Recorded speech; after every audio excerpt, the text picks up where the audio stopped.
विद्यार्थियों सत श्री अकाल। मैं सुखराज कौर फ्रॉम डिप्स मेहता। प्यारे बच्चों, अज असी पढ़ांगे विचार प्रधान लेख मन जीते जग जीत। सो लेख ਨੂੰ ਲਿਖਣ ਸਮੇਂ ਸਭ ਤੋਂ ਪਹਿਲਾਂ ਅਸੀਂ ਲਿਖਦੇ ਹਾਂ ਭੂਮਿਕਾ ਦੇ ਵਿੱਚ ਅਸੀਂ ਲਿਖਾਂਗੇ ਕਿ ਇਹ ਲੇਖ ਜਿਸ ਤੁਕ ਤੇ ਆਧਾਰਿਤ ਹੈ, ਇਹ ਤੁਕ ਕਿਸ ਦੀ ਰਚਨਾ ਹੈ, ਕਿੱਥੋਂ ਆਈ ਹੈ ਇਹ ਤੁਕ। ਸੋ ਮਨ ਜੀਤੇ ਜਗਜੀਤ ਤੁਕ ਸ਼੍ਰੀ ਗੁਰੂ ਨਾਨਕ ਦੇਵ ਜੀ ਦੀ ਉਚਾਰੀ ਹੋਈ ਹੈ ਅਤੇ ਜਪਜੀ ਸਾਹਿਬ ਦੀ 27ਵੀਂ ਪੌੜੀ ਵਿੱਚ ਦਰਜ ਹੈ। ਇਸ ਵਿੱਚ ਗੁਰੂ ਜੀ ਨੇ ਇੱਕ ਅਟਲ ਸੱਚਾਈ ਨੂੰ ਪੇਸ਼ ਕੀਤਾ ਹੈ ਕਿ ਮਨੁੱਖ ਆਪਣੇ ਮਨ 'ਤੇ ਕਾਬੂ ਪਾ ਕੇ ਸਾਰੇ ਸੰਸਾਰ ਨੂੰ ਜਿੱਤ ਲੈਣ ਦੇ ਸਮਰੱਥ ਹੋ ਸਕਦਾ ਹੈ ਅਤੇ ਇੱਕ ਸੱਚੇ ਆਨੰਦ ਦੀ ਪ੍ਰਾਪਤੀ ਕਰ ਸਕਦਾ ਹੈ। ਸੋ ਅਗਲਾ ਫਿਰ ਪ੍ਰਸ਼ਨ ਪੈਦਾ ਹੁੰਦਾ ਹੈ ਕਿ ਮਨ ਕੀ ਹੈ ਮਨ ਜੋ ਸੱਚੇ ਆਨੰਦ ਦੀ ਪ੍ਰਾਪਤੀ ਕਰ ਸਕਦਾ ਹੈ। ਕੀ ਚੀਜ਼ ਹੈ ਜਿਸ 'ਤੇ ਕਾਬੂ ਪਾਉਣਾ ਹੈ। ਮਨ ਕੀ ਹੈ?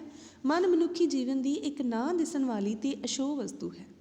ਇਹ ਮਨ ਹੀ ਹੈ ਜਿਸ ਵਿੱਚ ਸਾਡੀਆਂ ਇੱਛਾਵਾਂ, ਲਾਲਸਾਵਾਂ, ਉਮੰਗਾਂ ਅਤੇ ਸੱਧਰਾਂ ਪਲਦੀਆਂ ਹਨ।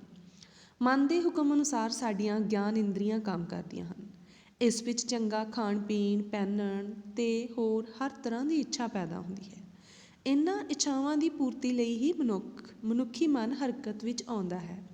ਪਰੰਤੂ ਜਦੋਂ ਇਹਨਾਂ ਇੱਛਾਵਾਂ ਦੀ ਪੂਰਤੀ ਨਹੀਂ ਹੁੰਦੀ ਤਾਂ ਮਨੁੱਖ ਦੁਖੀ ਹੁੰਦਾ ਹੈ। ਇਸ ਲਈ ਕਹਿੰਦੇ ਹਨ ਕਿ ਮਨੁੱਖੀ ਮਨ ਪਾਰੇ ਵਾਂਗ ਚੰਚਲ ਅਤੇ ਹਵਾ ਨਾਲੋਂ ਤੇਜ਼ ਦੌੜਦਾ ਹੈ। ਮਨ ਦੀ ਤੁਲਨਾ ਇੱਕ ਅਥਰੇ ਘੋੜੇ ਨਾਲ ਵੀ ਕੀਤੀ ਜਾਂਦੀ ਹੈ ਜੋ ਇੱਧਰ ਉੱਧਰ ਨੱਚਦਾ ਟੱਪਦਾ ਰਹਿੰਦਾ ਹੈ। ਇਹ ਮਨੁੱਖੀ ਮਨ ਹੀ ਹੈ ਜੋ ਮਨੁੱਖ ਨੂੰ ਚੰਗੇ ਬੁਰੇ ਰਸਤਿਆਂ 'ਤੇ ਚੱਲਣ ਲਈ ਪ੍ਰੇਰਿਤ ਕਰਦਾ ਹੈ। ਸੋ ਬੇਟਾ ਫਿਰ ਮਨ ਕੀ ਹੈ? ਮਨ ਅਜਿਹੀ ਸਾਡੇ ਸਰੀਰ ਦੀ ਇੱਕ ਐਸੀ ਅਸ਼ੋਭ ਵਸਤੂ ਹੈ, ਨਾ ਦਿਖਣ ਵਾਲੀ ਵਸਤੂ ਹੈ, ਜਿਸ ਦੇ ਅੰਦਰ ਸਾਡੀਆਂ ਸਾਰੀਆਂ ਇੱਛਾਵਾਂ ਪਨਪਦੀਆਂ ਹਨ, ਪੈਦਾ ਹੁੰਦੀਆਂ ਹਨ। ਜੇ ਤਾਂ ਸਾਡੀਆਂ ਇੱਛਾਵਾਂ ਪੂਰੀਆਂ ਹੋ ਜਾਂਦੀਆਂ ਹਨ ਤਾਂ ਮਨ ਖੁਸ਼ ਹੋ ਜਾਂਦਾ ਹੈ, ਪਰ ਜਦੋਂ ਮਨ ਦੀ ਕੋਈ ਇੱਛਾ ਪੂਰੀ ਨਹੀਂ ਹੁੰਦੀ ਤਾਂ ਇਹ ਉਦਾਸ ਹੋ ਜਾਂਦਾ ਹੈ, ਦੁਖੀ ਹੋ ਜਾਂਦਾ ਹੈ। ਸੋ ਅਗਲਾ ਹੈ ਕਿ ਫਿਰ ਮਨ 'ਤੇ ਕਾਬੂ ਕਿਵੇਂ ਪਾਇਆ ਜਾਵੇ। ਮਨ 'ਤੇ ਕਾਬੂ ਕਿਵੇਂ ਪਾਇਆ ਜਾਵੇ? ਜ਼ਿੰਦਗੀ ਵਿੱਚ ਤਰੱਕੀ ਕਰਨ ਲਈ ਜਾਂ ਬੁਰਿਆਂ ਕੰਮਾਂ ਤੋਂ ਬਚਣ ਲਈ ਮਨ 'ਤੇ ਕਾਬੂ ਪਾਉਣਾ ਅਤਿ ਜ਼ਰੂਰੀ ਹੈ। ਪਰੰਤੂ ਮਨ 'ਤੇ ਸੌਖਿਆਂ ਕਾਬੂ ਨਹੀਂ ਪਾਇਆ ਜਾ ਸਕਦਾ। ਜੇਕਰ ਮਨੁੱਖ ਦੀ ਇੱਛਾ ਸ਼ਕਤੀ ਬਲਵਾਨ ਹੈ ਤਾਂ ਉਹ ਕੁਝ ਵੀ ਕਰ ਸਕਦਾ ਹੈ। ਇਹ ਮਨ ਹੀ ਹੈ ਜੋ ਮਨੁੱਖ ਨੂੰ ਉੱਚੇ ਉੱਚੇ ਮਹਿਲਾਂ ਦੇ ਸੁਪਨੇ ਲੈਣ ਲਈ ਮਜਬੂਰ ਕਰਦਾ ਹੈ ਅਤੇ ਠੱਗੀ, ਚੋਰੀ, ਬੇਈਮਾਨੀ ਆਦਿ ਲਈ ਵੀ ਪ੍ਰੇਰਿਤ ਕਰਦਾ ਹੈ। ਸੋ ਜ਼ਿੰਦਗੀ ਵਿੱਚ ਤਰੱਕੀ ਕਰਨ ਲਈ ਸਾਨੂੰ ਮਨ 'ਤੇ ਕਾਬੂ ਪਾਉਣਾ ਜ਼ਰੂਰੀ ਹੈ, ਕਿਉਂਕਿ ਮਨ ਦੇ ਵਿੱਚ ਐਸੀਆਂ ਇੱਛਾਵਾਂ ਪਨਪਦੀਆਂ ਰਹਿੰਦੀਆਂ ਨੇ, ਪੈਦਾ ਹੁੰਦੀਆਂ ਰਹਿੰਦੀਆਂ ਨੇ, ਜਿਨ੍ਹਾਂ ਨੂੰ ਸਧਾਰਨ ਤਰੀਕੇ ਨਾਲ ਕਈ ਵਾਰ ਪੂਰਾ ਕਰਨਾ ਔਖਾ ਹੋ ਜਾਂਦਾ ਹੈ। ਇਹ ਵੱਡੇ ਵੱਡੇ ਮਹਿਲਾਂ ਦੇ, ਉੱਚੇ ਉੱਚੇ ਥਾਵਾਂ ਦੇ, ਵੱਡੀਆਂ ਵੱਡੀਆਂ ਗੱਡੀਆਂ ਦੇ ਸੁਪਨੇ ਵਿਖਾਉਂਦਾ ਹੈ, ਸੁਪਨੇ ਸੰਜੋਂਦਾ ਹੈ, ਜਿਨ੍ਹਾਂ ਨੂੰ ਪੂਰੀਆਂ ਕਰਨ ਲਈ ਇਹ ਠੱਗੀ, ਚੋਰੀ ਅਤੇ ਬੇਈਮਾਨੀ ਆਦਿ ਲਈ ਵੀ ਪ੍ਰੇਰਿਤ ਕਰਦਾ ਹੈ। ਸੋ ਜੇਕਰ ਅਸੀਂ ਮਨ 'ਤੇ ਕਾਬੂ ਪਾ ਲਵਾਂਗੇ ਤਾਂ ਨਾ ਤਾਂ ਅਜਿਹੀਆਂ ਬੇਲੋੜੀਆਂ ਇੱਛਾਵਾਂ ਪੈਦਾ ਹੋਣਗੀਆਂ ਅਤੇ ਨਾ ਹੀ ਸਾਡਾ ਮਨ ਸਾਨੂੰ ਬੁਰਿਆਂ ਕੰਮਾਂ ਲਈ ਉਕਸਾ ਸਕੇਗਾ। ਸੋ ਮਨ 'ਤੇ ਕਾਬੂ ਪਾਉਣਾ ਜ਼ਰੂਰੀ ਹੈ। ਅਗਲਾ ਪੁਆਇੰਟ ਹੈ ਇੱਛਾਵਾਂ ਦੁੱਖਾਂ ਦਾ ਕਾਰਨ। ਮਨੁੱਖ ਸੰਸਾਰ ਵਿੱਚ ਜਿੰਨੇ ਦੁੱਖ ਮੁਸੀਬਤਾਂ ਝੱਲਦਾ ਹੈ ਸਭ ਮਨ ਦੀ ਬਦੌਲਤ ਹੀ ਹਨ, ਕਿਉਂਕਿ ਉਹ ਆਪਣੀਆਂ ਇੱਛਾਵਾਂ ਦੀ ਪੂਰਤੀ ਲਈ ਹਰ ਜਾਇਜ਼ ਨਾਜਾਇਜ਼ ਤਰੀਕੇ ਅਪਣਾਉਂਦਾ ਹੈ। ਉਹ ਝੂਠ, ਚੋਰੀਆਂ, ਬੇਈਮਾਨੀ ਜਿਹੀਆਂ ਕੋਝੀਆਂ ਹਰਕਤਾਂ ਕਰਦਾ ਹੈ ਅਤੇ ਬਾਅਦ ਵਿੱਚ ਸਜ਼ਾ ਪਾਉਂਦਾ ਹੈ। ਇਸ ਨਾਲ ਉਹ ਲੋਕਾਂ ਵਿੱਚ ਬਦਨਾਮ ਵੀ ਹੁੰਦਾ ਹੈ।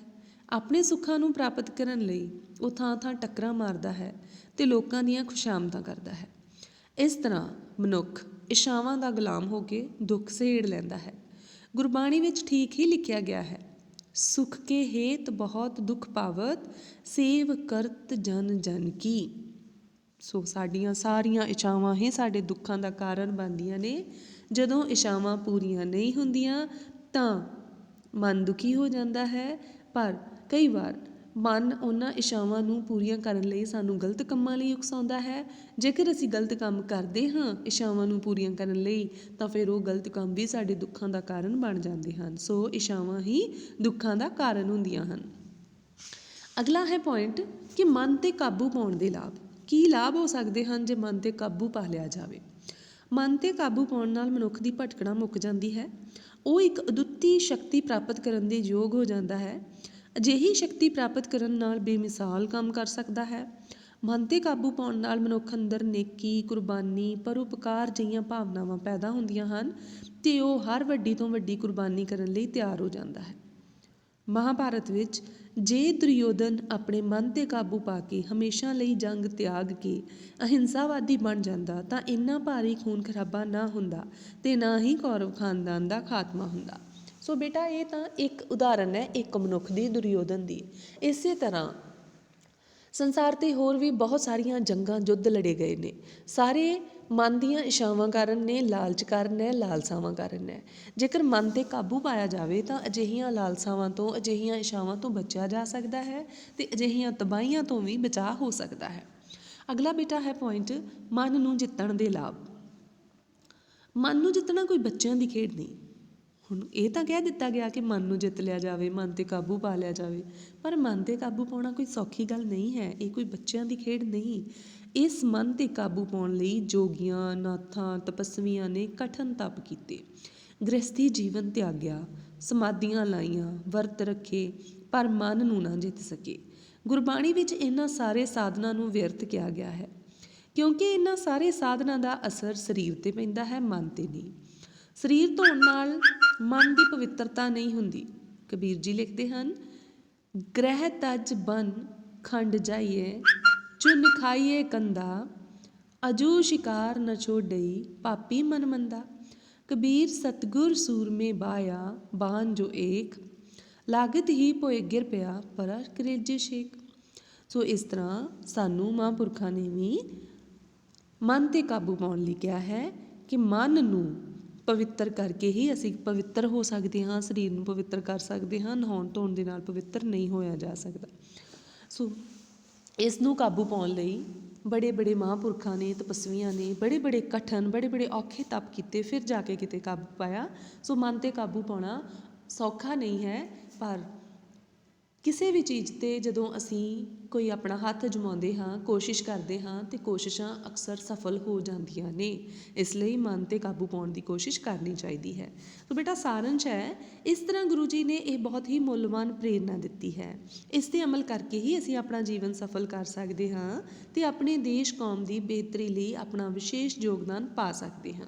ਸੋ ਪਿਆਰੇ ਵਿਦਿਆਰਥੀਓ, ਇਸ ਤਰ੍ਹਾਂ ਅੱਜ ਅਸੀਂ ਲੇਖ ਪੜ੍ਹਿਆ ਹੈ, ਮਨ ਜੀਤੇ ਜਗ ਜੀਤ। ਅੱਜ ਲਈ ਸਿਰਫ ਇੰਨਾ ਹੀ। ਧੰਨਵਾਦ।